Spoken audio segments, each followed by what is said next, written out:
All India Muslim personal law board के सदर साहब, आड़ी मौलाना खालिद साहब, आड़ी मौलाना फजील रहीम साहब, आड़ी सैयद सजादा उल्ला हुसैन साहब, आदरणीय असगर इमाम मेहंदी साहब, आदरणीय कलवे सादिक साहब, आड़ी उस्मानी साहब, आदरणीय मुफ्ती अब्दुल साजिद साहब, हमारे मेंबर ऑफ पार्लियामेंट मौलाना मुईउल्लाह साहब, उवैसी साहब, अदीब साहब जो हम सबके बहुत सीनियर हैं, और इस जलसे में आए हुए सभी all India Muslim personal law board के आह्वान पर आए हुए सभी हमारे बुज़ुर्गों, नौजवान साथियों, हमारी माताओं बहनों और पत्रकार साथियों, मैं आज के इस मौके पर all India Muslim personal law board के साथियों को हृदय से धन्यवाद देता हूं, आभार व्यक्त करता हूं, शुक्रिया अदा करता हूं कि उन्होंने इस जलसे को बुला के चर्चा का मौका दिया। मैं समझता हूं जिस तरीके से देश के अंदर वक्फ बिल को लेकर लगातार पूरे देश में अलग अलग तरीके से चर्चा हुई, मीडिया में चीज़ें आई, पार्लियामेंट में बिल के इंट्रोडक्शन से लेके जेपीसी के बाद बिल के पास होने तक जो चर्चाएं आई, उसमें मैं समझता हूं एक बात तो आम है कि भारतीय जनता पार्टी के लोग और उनकी सरकार को ये बर्दाश्त नहीं है कि आखिर वक्फ के पास इतनी ज़मीनें क्यों हैं। उन्हें बर्दाश्त इस बात के लिए नहीं हो रहा है कि आखिर वक्फ की ज़मीनों का मैनेजमेंट उन ज़मीनों के माध्यम से धार्मिक कृत्य हों, शिक्षा के लिए काम कर रहे हों, मदरसे चला रहे हों, मस्जिदें हों और तमाम तरीके के जो चीज़ें हैं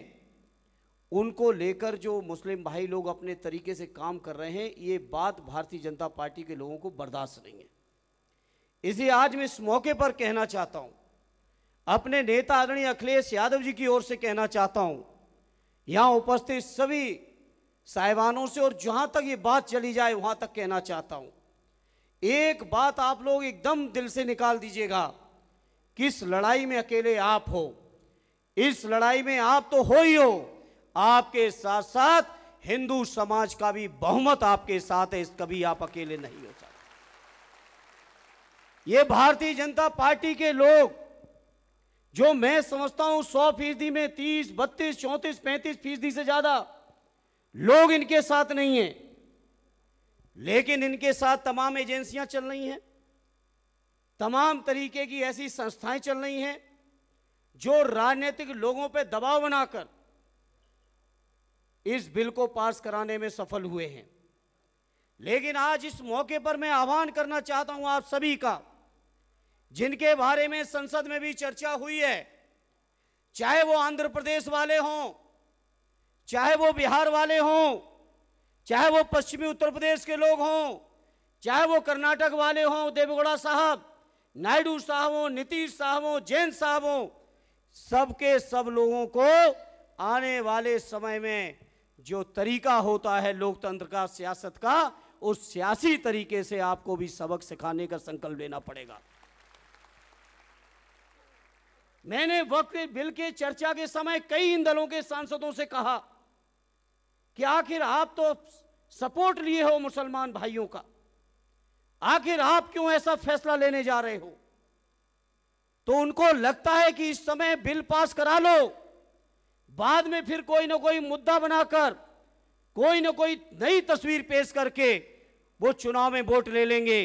इसलिए मैं इस मौके पर आपसे कहूंगा, शुरुआत कर दीजिए, बिहार का चुनाव आने जा रहा है, बिहार के चुनाव से ही सफाई कर दीजिए, जिससे कभी ये दोबारा आपके किसी भी हक के खिलाफ लड़ाई न लड़ सके। इसलिए मैं आज इस मौके पर विश्वास दिलाता हूं all India Muslim personal law board के सभी पदाधिकारियों का, और मैं समझता हूं मौलाना कलवे साहब ने चर्चा की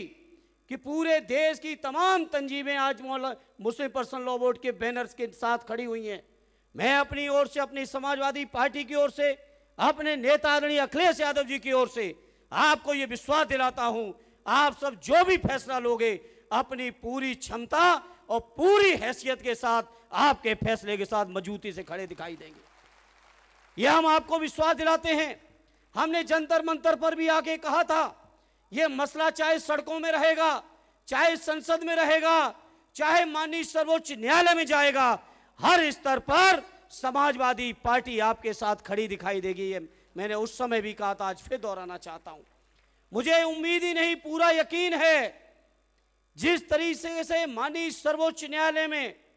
बहस और चर्चा शुरू हुई है और जो बातें वहां से निकल के आ रही हैं, मुझे पूरा यकीन है कि ये बिल माननीय सर्वोच्च न्यायालय में स्टैंड नहीं करेगा। सर्वोच्च न्यायालय का फैसला हमारे हक में होगा।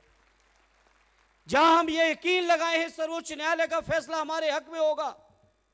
वहीं देखिए भारतीय जनता पार्टी को, देखिए क्या हो गया है। देश के उपराष्ट्रपति महोदय तक को, केंद्रीय मंत्रियों को, सांसदों को, वो लगातार इस तरह की बातें की कि माननीय न्यायालय के मुख्य न्यायाधीश इस बात के लिए जिम्मेदार होंगे कि देश के अंदर गृहयुद्ध हो जाएगा। इस स्तर तक की बातें करते हैं। तो आज में कल 2 दिन पहले एक रिपोर्ट आई है, देश के अंदर 10 अगर सबसे बड़ी हेट स्पीच किसी भी दल ने की है तो वो भारतीय जनता पार्टी और देश की सत्ता में बैठे हुए प्रधानमंत्री से लेके उनके नीचे तक के 10 लोग हैं। कोई उसमें सेकुलर आदमी हेट स्पीच में शामिल नहीं है साथियों। ये सब सामने है देश के सामने। लेकिन मीडिया, सोशल मीडिया, तमाम यंत्र तंत्र षड्यंत्र करके जिस तरह से हमारे मुसलमान भाइयों को बदनाम करने का प्रयास हो रहा है, हमारे दलित सांसद के ऊपर, आरडी रामजीलाल सुमन जी के ऊपर जिस तरह से आगरा में तलवारें लहराई गई, मैं समझता हूं यहां बैठे हुए किसी जागरूक व्यक्ति को बताने की जरूरत नहीं साथियों। हमारे राष्ट्रीय अध्यक्ष जी के लिए कहा जाता है कि उनके ऊपर गोली से हत्या कर देंगे। इस तरह की बातें भारतीय जनता पार्टी के लोग करा रहे हैं और कोई भी कानूनी कार्रवाई नहीं हो रही है साथियों।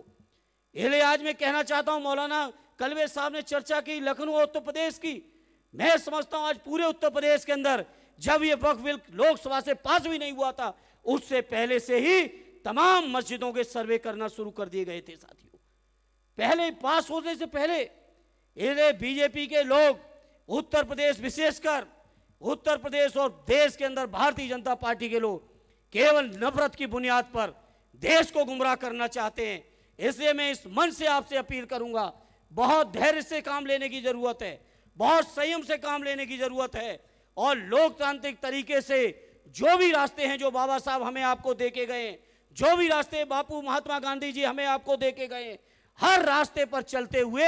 हमें अब आपको सबको मिलके न केवल मुसलमान भाइयों की बल्कि मुसलमान भाइयों के साथ साथ अपने दलित भाइयों की, अपने दलित भाइयों के साथ साथ अपने पिछड़े भाइयों की, अपने बौद्धिस्टों की, अपने जैन समाज के लोगों की, सभी धर्मों के लोगों की, सभी वर्गों के लोगों के मान की भी, सम्मान की भी, स्वाभिमान की भी, हकों की भी, अधिकारों की भी, सबकी रक्षा की जिम्मेदारी हम सबकी बनती है मेरे साथियों। और मुझे यकीन है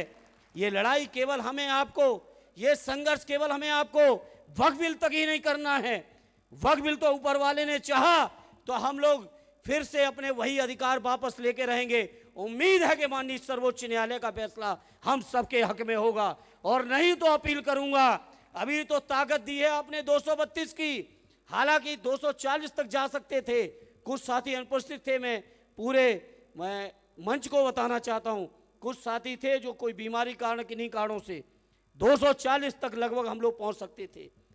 लेकिन हमें फक्र है आदरणीय अखिलेश यादव जी को मानने जानने वाले 37 के 37 सांसदों ने बहुत मजबूती के साथ इस बिल का विरोध किया है साथियों। इसलिए मुझे उम्मीद है आप सबकी दुआएं रहेंगी, आप सबका सहयोग रहेगा, तो वो दिन भी दूर नहीं कि जरूरत के 272 का भी आंकड़ा पार करके न केवल वक्फ बिल के सम्मान के लिए, न केवल वक्फ अधिकारों को लेने के लिए, बल्कि समाज के हर दबे कुचले, शोषित पीड़ित, जो उपेक्षित हैं, जो ये भारतीय जनता पार्टी से पीड़ित हैं, इन सबको न्याय दिलाने का काम हम सब लोग मिलकर करेंगे। ये मैं यकीन और विश्वास के साथ आपसे कह सकता हूं। इस शानदार मंच पर मुझे जंतर मंतर पर भी आपने बुलाया, मुझे आज भी दाल कटोरा के इस मंच पर आपने बोलने का मौका दिया। मैं उसके लिए अपनी ओर से शुक्रगुजार और शुक्रिया अदा करते हुए मैं आपको यकीन दिलाता हूं, आदरणीय अखिलेश यादव जी की ओर से यकीन दिलाता हूं कि आपकी हर लड़ाई में हम लोग साथ खड़े दिखाई देंगे। कभी कमजोरी हम लोगों की तरफ से आप नहीं पाओगे, ये मैं आपको यकीन दिलाता हूं। और एक आखिरी बात कहते हुए अपनी बात को ख़त्म करूंगा। सद्य नेताजी माननीय मुलायम सिंह यादव जी ने जो रिश्ते कायम किए, जो संस्कार दिए हैं सेकुलरिज्म के, जो संस्कार दिए हैं देश के भाईचारे के, देश के अपनेपन के, देश के संविधान को बचाने के, उन संस्कारों पर चलते हुए माननीय अखिलेश यादव जी चट्टान की तरह आपकी ही लड़ाई को लड़ते रहेंगे। ये यकीन भरोसा दिलाते हुए अपनी बात को विराम देता हूं। जय हिंद, जय भारत, जय समाजवाद।